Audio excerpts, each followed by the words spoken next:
Bonjour à tous et bienvenue dans ce premier épisode de Hors-jeu avec comme invité l'ailier de l'entente sportive de Bafing en Ligue 2 ivoirienne, Wilfried Bazia. Smoke, dégueu, j'envoie sale, album dégueu. On fait ça en D2, ça chauffe pas. On joue pas en D2, ça chauffe pas. Gamos V8, vieux, t'as maudit un enfant belly. Zéro, argent délit, être le moins âgé, suffit pas pour obéir. Vivi au coup, ça glow, ils sont affectifs quand ils voient que ça glow.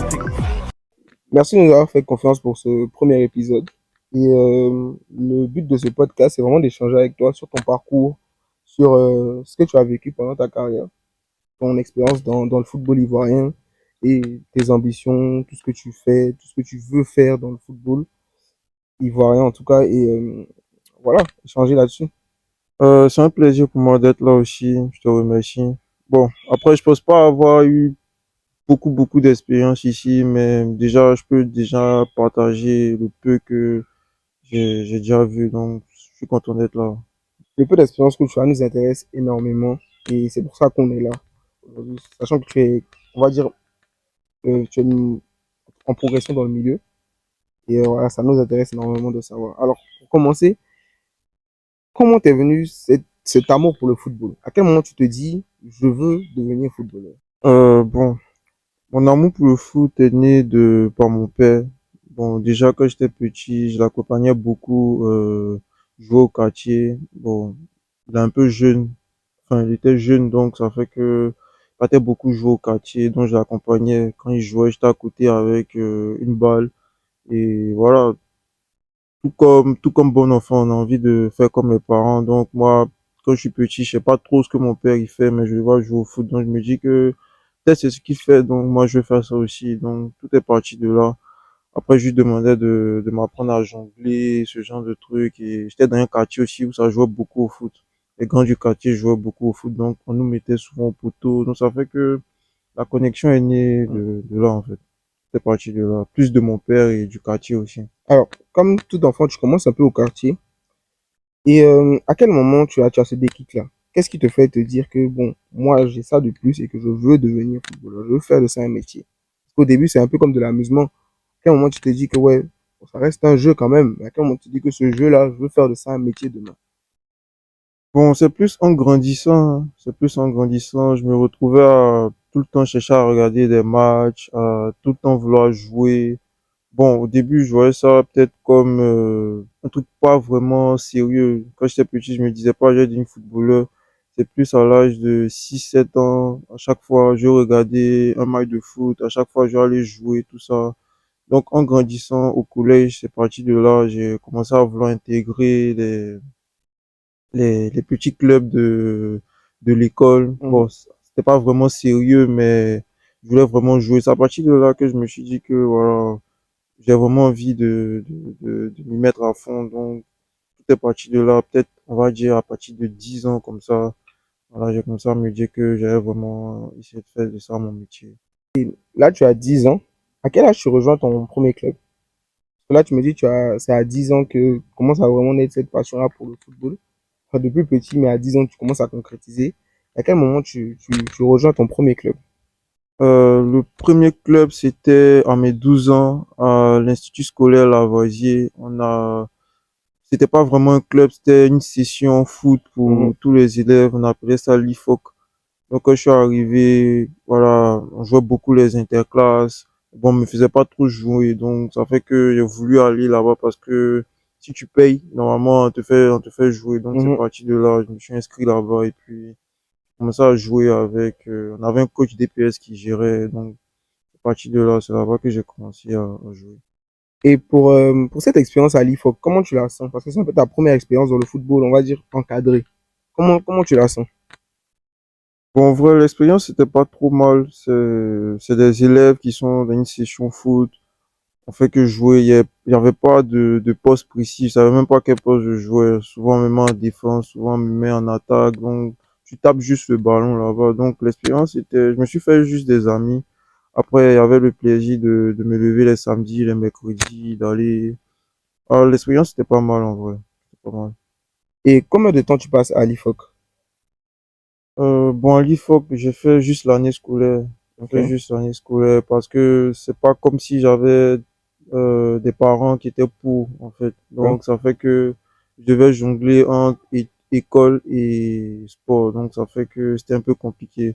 Donc, j'ai fait juste l'année scolaire et après, bon, c'était juste des matchs au quartier, à l'école. On se levait, on partait à Urban Foot, à Mhm. l'université, jouer entre nous, voilà, jusqu'au bac et après que tout a vraiment commencé.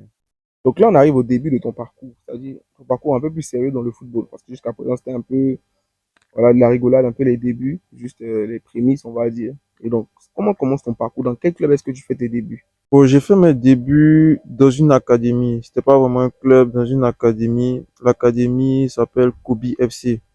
Le coach lui-même, il s'appelle Kobe. C'est là-bas que tout a vraiment commencé. Quand j'ai dit à mon père que je voulais vraiment faire du foot, c'est là-bas qu'il m'a mis pour voir ma marge de progression, pour voir si je pouvais et tout. Donc, il m'a confié vraiment à un ami à lui qui a son académie. Donc, tout est parti de là. J'ai rejoint l'académie.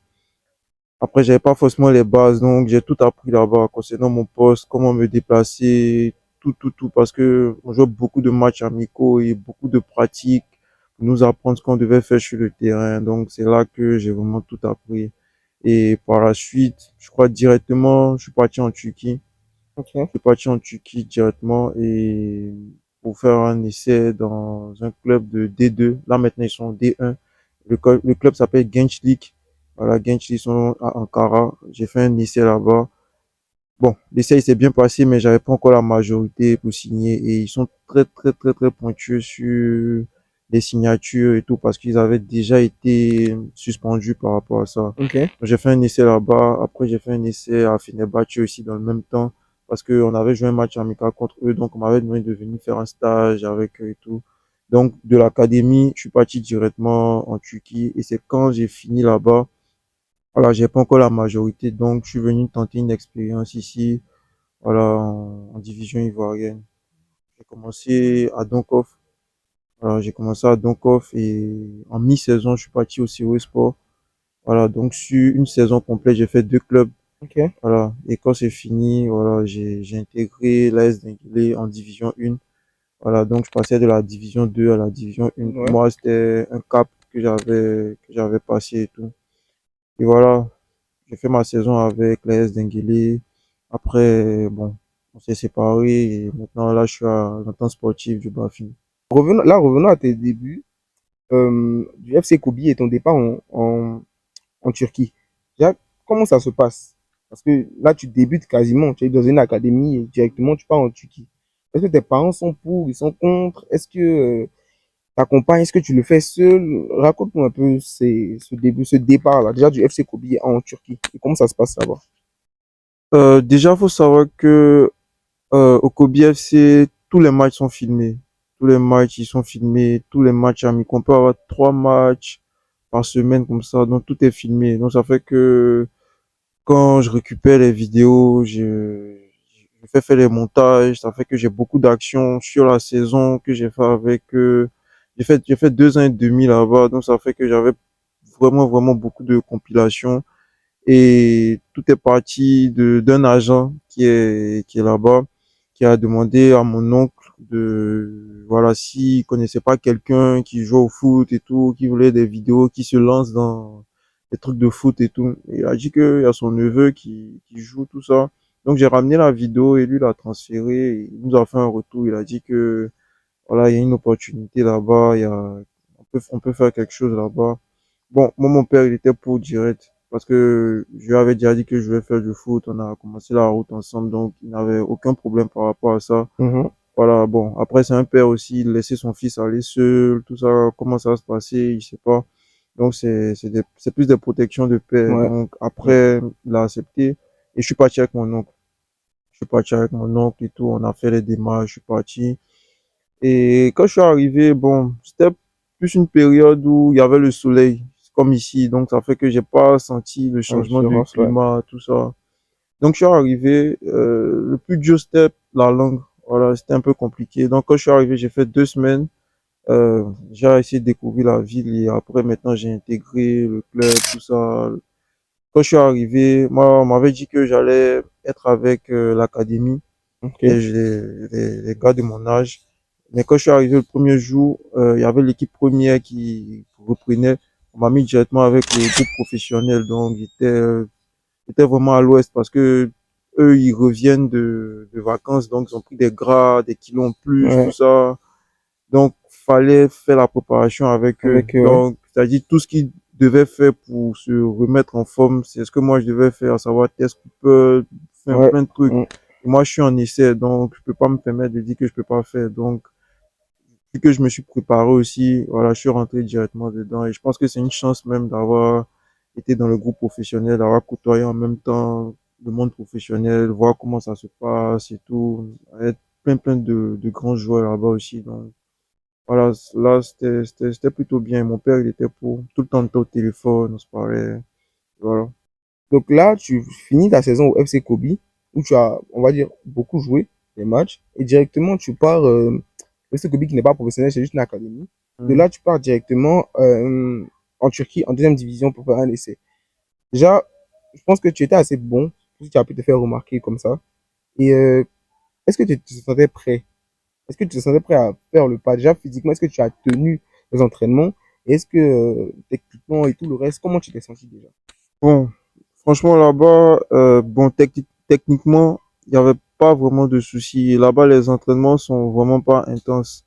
C'est Ok, intense, mais ça ne dure pas. C'est-à-dire que tout est bien géré pour que tu récupères sur le coup. Mais ok. une fois que tu es dans l'exercice, c'est vraiment pro.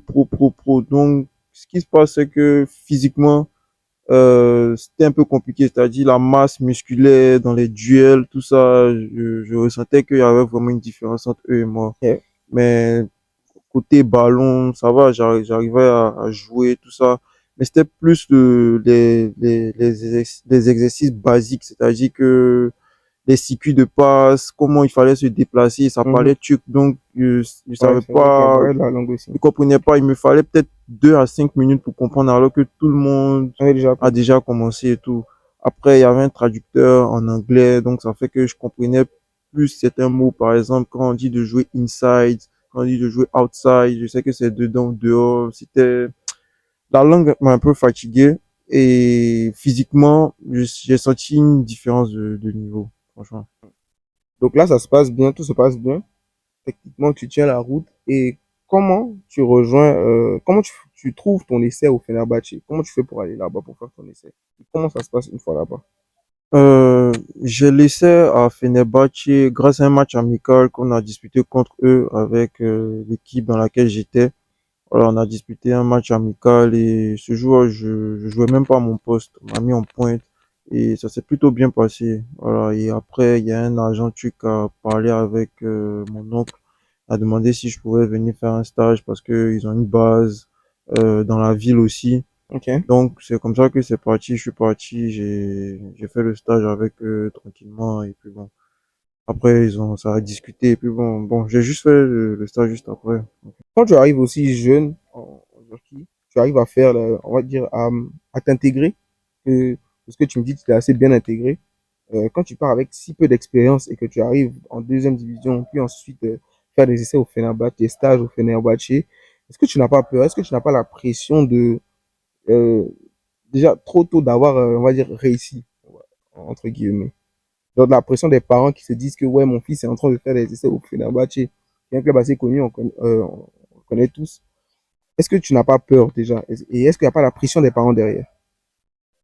Non, y a pas de pression des parents. Mes parents m'ont encouragé tout naturellement. Euh, de mon côté, bon, j'avais pas vraiment peur parce que je me dis que peut-être je vais peut-être signer professionnel dans pas longtemps. Mais j'avais juste l'idée de réaliser mon rêve. Voilà, c'est plus le fait de me dire que c'est possible que je réalise mon rêve qui crée un engouement, qui crée un stress je me disais juste comment ça va se passer, est-ce que ça va bien se passer, parce que chaque jour, t'es regardé, Mhm. voilà, c'est-à-dire que déjà, dès que tu mets ton pied dans le centre d'entraînement, t'es observé, on regarde ton comportement, comment tu fais les choses, donc, Voilà, c'était plus le fait de pouvoir réussir à m'imposer là-bas qui était vraiment stressant pour moi. Mais après, tout ce qui se passait, le fait de savoir que j'allais plus ou moins réaliser mon rêve, ça m'a pas vraiment stressé. Alors, là, tu es jeune, tu es en Turquie, tout se passe bien, tu fais des essais au Fenerbahçe, et après tu reviens. Est-ce que le retour n'est pas un peu difficile quand même? Parce que là-bas, tu te dis déjà que je suis arrivé, on va, entre guillemets, je suis arrivé, genre, je suis déjà dans un cadre qui me permettra de signer, on va dire, professionnel. Et après, connaissant les difficultés de là-bas, je reviens. Déjà, quelles étaient les difficultés qui t'ont fait revenir et comment tu te sens quand tu reviens? Bon, les difficultés, je pense pas que ce soit des difficultés. Je me dis que, arrivé un moment, quand je partais, je me disais que on pouvait signer professionnel à n'importe quel âge.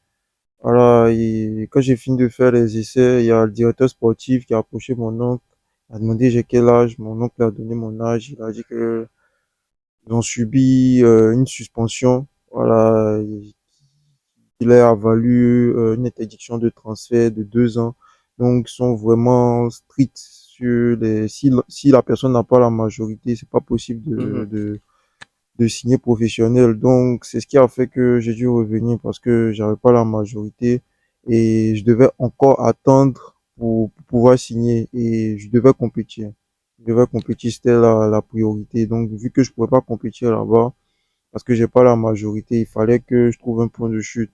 Et très rapidement, voilà, on a trouvé un point de chute ici, mais c'était vraiment dur de revenir. Tu te dis que, voilà, tout le monde sait que tu es là-bas, Mm. ils savent que tu es en train de faire quelque chose là-bas et tu reviens tout d'un coup comme ça. Voilà, je m'attendais pas à ça, mais voilà, j'ai toujours eu le soutien de mon père et tout, donc il m'a vraiment boosté et je suis revenu pour faire les choses parce que la carrière est longue, donc il faut déjà avoir une idée de ce que tu fais et très rapidement on a vu ce qu'il y avait à faire concernant mon plan de carrière et on est parti sur ça. Si ça s'est pas fait là-bas, forcément ça va se faire ailleurs. Donc, aller dessus. Quand tu reviens, comment ça se passe? Est-ce que tes parents, parce que là, tu as parlé de ton papa tout à l'heure, tu as dit qu'il était vraiment présent. Donc, quel a été le rôle de ton papa à ton retour et comment tu as fait pour retrouver un club ensuite? Est-ce que ça n'a pas été décourageant d'être proche du but et de revenir juste parce que tu n'es pas majeur? Entre les 2 mois où j'étais là-bas, je pense que mon père il a essayé de trouver ici. Donc ça fait que j'ai pas vraiment senti le fait que j'ai pas de club et tout. Mhm. Et chaque jour, il me disait que dès que tu viens t'intégrer un club, tu commences directement. Donc ça fait que j'avais déjà l'idée que je venais pour intégrer un club et tout. Donc j'ai pas vraiment senti le temps. Mhm. Je savais juste que mon billet, je l'ai pris. Je reviens à telle date. Dès que je viens, je commence directement avec un nouveau club. Mais lequel, je savais pas d'abord. Et quel club t'a donné ta chance? Le club qui m'a donné la chance, c'est le club de Donkov. Voilà, le club de Donkov en D2. Voilà, ils avaient déjà presque bouclé leur liste Le joueur? de joueurs et tout. Donc quand je suis arrivé, voilà, je suis arrivé un samedi, lundi directement j'étais là-bas. Donc quand je suis allé, j'ai trouvé plus de 50 joueurs qui Ok. étaient en test. Avec l'équipe professionnelle, il y avait les joueurs en test. Donc j'étais du groupe de ceux qui étaient en En test. test, ouais. Mais l'encadrement savait que je venais. Donc quand je suis venu, plein de matchs amicaux sur la semaine. Voilà, j'ai joué, j'ai essayé de montrer ce que je valais. Ils savaient déjà que je venais, mais ils devaient voir, en fait, si c'est pas, parce que c'est quand même sérieux, faut pas Ouais. venir, voilà, et Mhm. tout. Donc, quand je suis venu, j'ai joué, j'ai fait ce que j'avais fait, et un peu, le nombre devenait un peu plus réduit. Donc, ça fait que chaque jour, on enlève des gens. T'as un peu peur d'être enlevé, mais à chaque fois, je suis dans le groupe parce que l'équipe se forme et voilà, on est parti sur ça. Donc, je suis arrivé à quelques journées qu'ils aient bouclé leur liste, mais par grâce de Dieu, j'ai pu m'insérer dedans. Est-ce que tu penses que le milieu du football ivoirien est adapté à ta progression? Est-ce que toi qui as joué un peu en Europe, est-ce que tu penses que c'est un milieu qui te permettra d'atteindre tes objectifs? Bon, pour moi, tout est adapté, hein. Il n'y a pas un endroit où tu peux pas faire les choses. Bon, faut juste avoir confiance en toi. Faut d'abord avoir confiance en Dieu. Et le championnat ivoirien, c'est un championnat très compétitif. Donc, il n'y a pas de problème, franchement. Je me dis pas que est-ce que c'est adapté, est-ce que c'est pas, c'est moi qui viens, qui essaie de faire les choses. Donc, voilà, j'ai juste confiance en moi et je sais que je peux faire les choses tranquillement. Il n'y a pas de problème à ce niveau. Et quoi de mieux que de commencer dans son pays. Voilà, je suis très heureux de commencer ici, que j'ai commencé ici. Donc, voilà. Il y a une partie qu'on ne peut pas zapper dans ton parcours, c'est ton appel en sélection espoir. Comment tu te sens quand... Est-ce que c'est un rêve déjà qui est devenu réalité? Bon, en vrai, c'est un rêve qui est devenu réalité parce que je me disais que quand j'allais être peut-être au sommet de mon art, c'est-à-dire un peu plus tard, j'allais rejoindre l'équipe senior, mais je savais pas que j'allais être appelé. Je connaissais même pas, je savais pas comment ça se passait, mais les Mhm. sélections jeunes et tout. Donc c'est plus après ma première partie de saison avec Donkov, j'ai joué les 12 premiers matchs avant la pause, la trêve CAN, pour la CAN et tout. Et c'est après ça que j'ai été appelé. Voilà, ça m'a surpris même quand on m'a réveillé pour me dire que le club a reçu ma lettre d'invitation. Voilà, pour dire que je devais participer au stage et tout avec d'autres joueurs. Voilà, c'était vraiment particulier pour moi. Voilà, j'étais vraiment content et franchement, je m'attendais pas à ça, franchement. Et comment ta famille se sent? Comment ta famille réagit face à ta première sélection? Parce que ça va être une grande fierté quand même. Mon père, il était très content. Il était très content. Quand on l'a appelé, il est rentré dans ma chambre, comme ça, vessie, la poudre, tout ça. Franchement, il était content. Il était content parce que, comme j'ai dit, on s'attendait pas à ça. On nous a dit juste qu'on était en vacances, il y a la CAN, tout ça. On savait même pas qu'il y avait un regroupement des jeunes. Pour nous, c'est l'équipe première qui va jouer la CAN tranquillement. C'est préparé pour la CAN. Donc, on a reçu, je crois, un mardi. On nous a dit que vendredi, on devait être, au Parc des Sports pour le premier rassemblement et franchement, il était content. Il était content et moi-même, j'ai pas pu parler parce que je réalisais pas. C'est quand je suis arrivé là-bas que j'ai vu d'autres joueurs du championnat que souvent on voit sur les réseaux, on se voit tout sur les réseaux, tu te rends compte qu'il y a un d'une équipe, un autre d'une équipe, vous êtes ensemble, partagez des moments, tu te rends compte que en vrai c'est quelque chose de bien quoi. Mais sinon les parents ils étaient vraiment contents, mon père était franchement, il était vraiment content, vraiment. On sait que tu es un joueur qui a beaucoup de qualités, mais qu'est-ce que tu considères comme ta qualité première? C'est-à-dire ce qui te définit. De la même manière qu'on peut dire un Robben a un bon pied gauche, c'est vraiment ça sa qualité. Il a sûrement d'autres qualités, mais on reconnaît plus son pied gauche. Un Pedri, par exemple, a sa technique comme identité. Toi, qu'est-ce que tu considères comme ta vraie qualité, ta qualité ta première qualité? Je pense que ma plus grande qualité c'est la vitesse. Franchement, je pense que si tu parles avec quelqu'un qui me connaît de prime abord, il va te parler, il va te dire que je suis rapide. Je pense que en peu de touches ou bien en quelques appels, peu importe où la balle s'en va dans la profondeur ou bien dans n'importe quel autre espace, j'ai une facilité à aller récupérer le ballon, c'est-à-dire me retrouver à être un danger pour les défenseurs. Donc, je pense que ma vitesse, c'est ma plus grande qualité et je continue à travailler dessus parce que faut jamais arrêter de travailler sur ces qualités. Après, il y a le dribble qui me permet, quand j'ai récupéré la balle, quand je suis dans les 1 contre 1 de sortir facilement. Et voilà, je pense que c'est mes deux plus grandes qualités. Après, il y a les duels aériens. Je suis beaucoup bon de la tête. J'arrive beaucoup à dévier les ballons pour les attaquants. Je pense que c'est ça, hein. C'est ça dans un premier temps. Après, j'essaie de travailler mes frappes. Voilà, j'essaie de travailler mes frappes, les frappes enroulées, voilà, rentrer, enchaîner, comme Robben, comme tu as dit. Voilà, je travaille dessus, mais mes plus grandes qualités, c'est la vitesse et le dribble. Est-ce que c'est pas un style de vie difficile à tenir quand on sait à quel point on est jeune? On est jeune, il y a beaucoup de choses à côté de nous, de distractions. Quand tu es jeune, tu as envie de sortir en boîte, tu as envie de t'amuser avec tes amis, tu as envie de, je sais pas, de manger, de boire de l'alcool, peut-être de fumer. Est-ce que c'est pas difficile pour toi de voir, peut-être, je suis sûr que tu as sûrement des amis qui vivent. C'est pas forcément mauvais, ils sont juste jeunes, ils vivent leur vie. Est-ce que t'as pas, parfois tu te dis pas, c'est un peu difficile quand même de tenir le cap? Bon, je pense que c'est très difficile. Quand tu es jeune, c'est très très difficile. Mais quand tu sais ce que tu veux, il y a des trucs qui passent vraiment, il y a des sacrifices que tu arrives à faire facilement. Et Mhm. moi, là, ce qui est bien, c'est que mes amis sont pas ici. Ça fait que je me suis coupé de tout ici et mes amis ils sont plus à l'étranger en train Mhm. de faire leurs études. Donc, ça fait que j'ai pas de groupe auquel j'appartiens. Ceux à qui je suis souvent, c'est mes coachs et souvent un ou deux, trois coéquipiers qui veulent qu'on travaille ensemble et tout. Donc, Ok. ça fait que c'est l'entourage qui est là et aussi il y a mon père qui est là, qui est très, très strict. Voilà, il n'est pas, franchement, depuis que je lui ai dit que je veux faire du foot, voilà, il m'accompagne sur cette lancée-là. Donc, l'entourage aussi joue. Voilà, et je suis quelqu'un, je suis beaucoup dans mon coin aussi. Je suis pas un peu casanier, je suis pas trop sorti. Donc, ça fait que, voilà, tout est assemblé pour ne pas que je sois un peu éparpillé. Après, rester discipliné, ça reste très, très dur. Souvent, t'es couché, t'as pas envie de faire quelque chose et tu dois le faire et tout. Mais déjà, mon style de vie me permet déjà d'être dans les conditions pour essayer de mener, voilà, une vie de footballeur vraiment. Là, on va passer à des questions un peu plus fun, on va dire. Des questions qui vont nous permettre de savoir un peu. Mais pour la première question, c'est qui ton joueur préféré? Ouais, en Côte d'Ivoire. Ivoirien.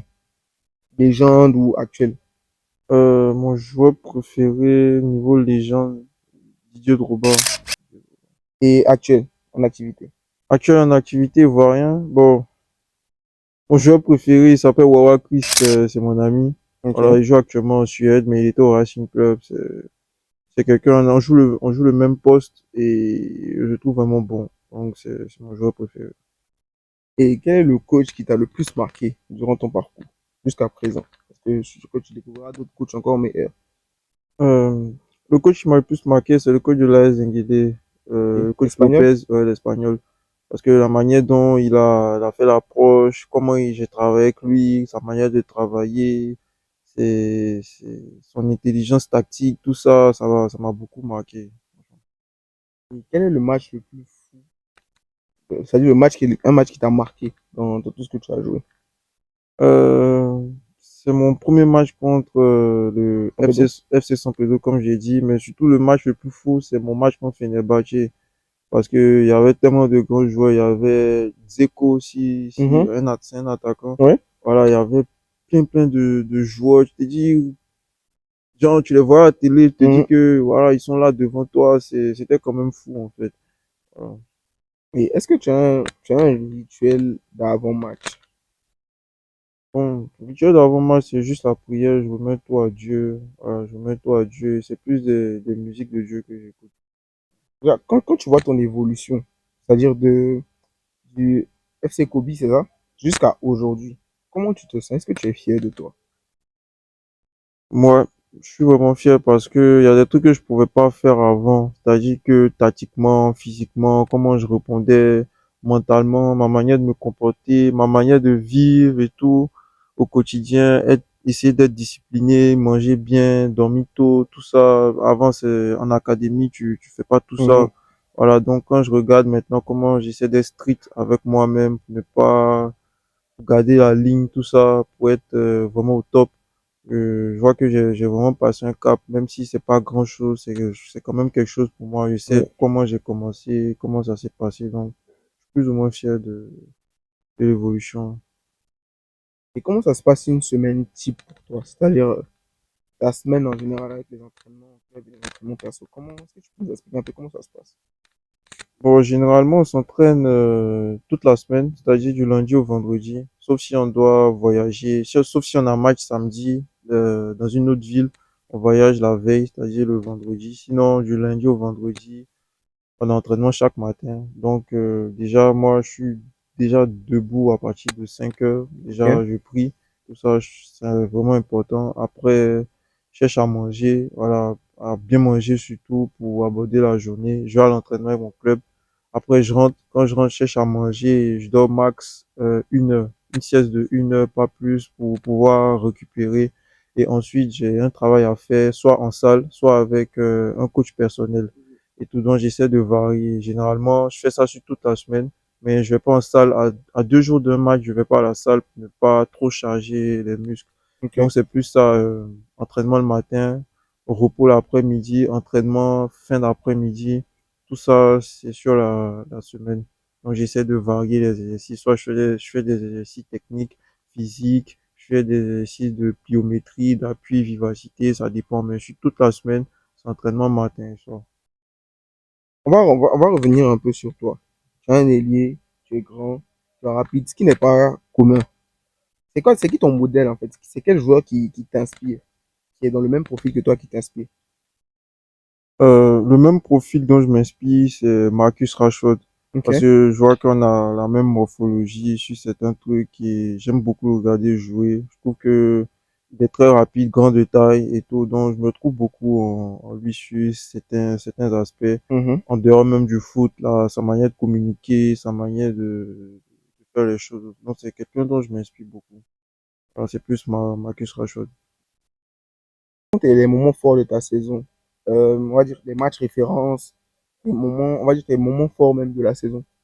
À l'aise d'Inguilé, c'était vraiment une saison d'apprentissage où je découvre vraiment la Ligue 1 sur le terrain comme en dehors. Ok. Voilà. C'est passé beaucoup de choses et j'ai beaucoup appris. Vraiment beaucoup appris. Et vraiment comme match référence, c'est mon tout premier match à la 5e journée contre le FC San Pedro. Il est un peu particulier parce que j'avais pas encore joué depuis, parce que Mhm. le coach estimait que j'étais pas encore prêt et tout. Pour lui, il fallait bien que je regarde comment il travaille, tout ça, pour pouvoir me faire rentrer dans le groupe.